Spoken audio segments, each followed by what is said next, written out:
Hey everybody, we're back with another Shed Talk. We're still doing some shoots on site. I'm at my colleague Ken Jordan's place in Pennsylvania right now. We've got Mandy the Wonder Dog. She might roll into the view a couple of times, but we figure every good software company's got a dog somewhere. So today we're going to talk about a topic that we've touched on a couple of times. We probably haven't gone into in great detail. And what that is we're going to talk about how video helps with learning retention and probably drop some rather mind-blowing statistics on you. And Ken, in particular, researches this a lot because it's what he does in his everyday job. So, want to drop some knowledge on him? These statistics show me that it's everybody. I mean, video affects everybody.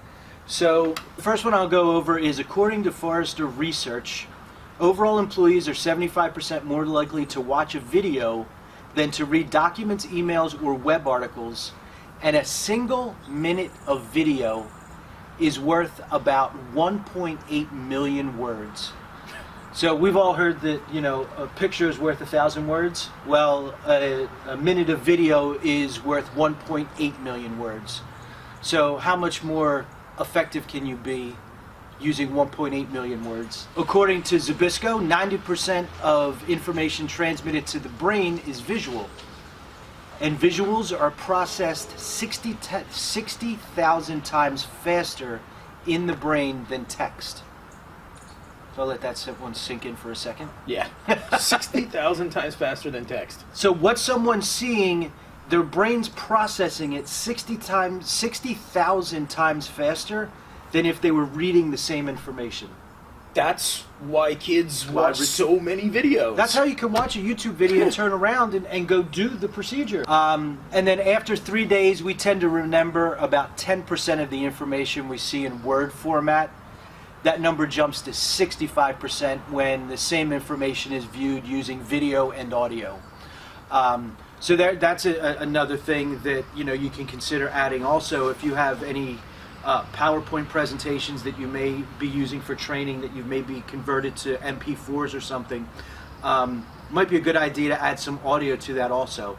So the more senses you can get involved, the retention rate just keeps going up and up and up. Well, and two other things with regards to videos, you can still add text. So you can annotate over a video, you can highlight on a particular point and really draw attention to that. And I think that that's really important to know that you're going to actually have that ability.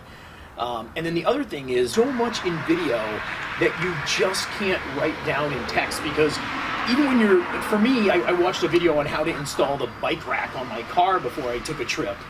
And if I was reading this in text, they weren't going to tell me certain things that you need to do. Like, hey, you might want to try, really cinching this with all of your weight, and see this guy just wrenching on this rope to the back of the car to really affix it to it nicely.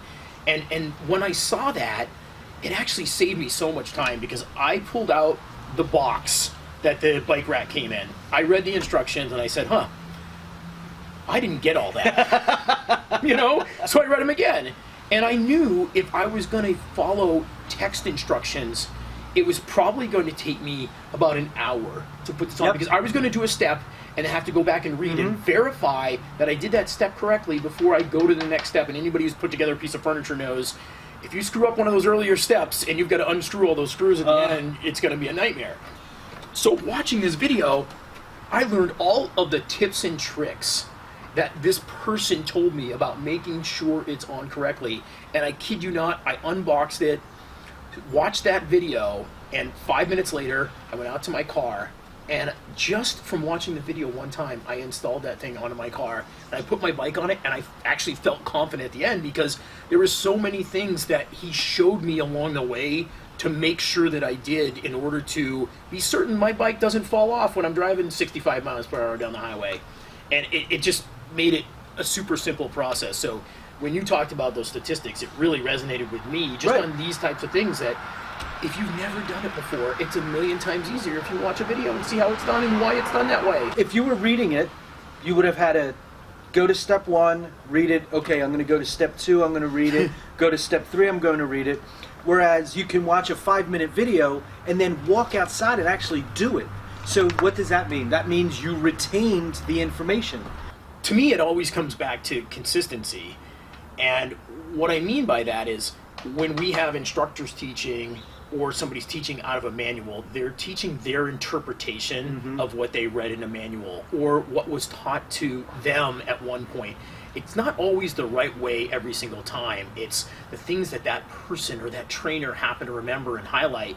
Ken and I might teach the exact same thing, but the things that I highlight might be totally different than what Ken highlights. Yep. And we might, at the end of the day, get to the same process, but you're going to have much greater consistency if everybody's learning the right way every single time. Yep.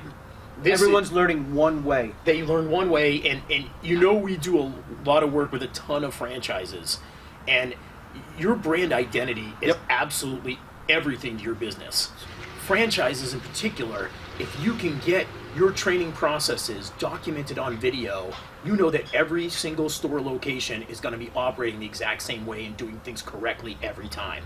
So that's our little chat on some very interesting statistics and how video is really going to help you with learning retention for your staff. I'm sure we're going to touch on similar topics soon, but we appreciate you tuning in to another Shed Talk. Thanks, everybody. Thanks, bye. Bye.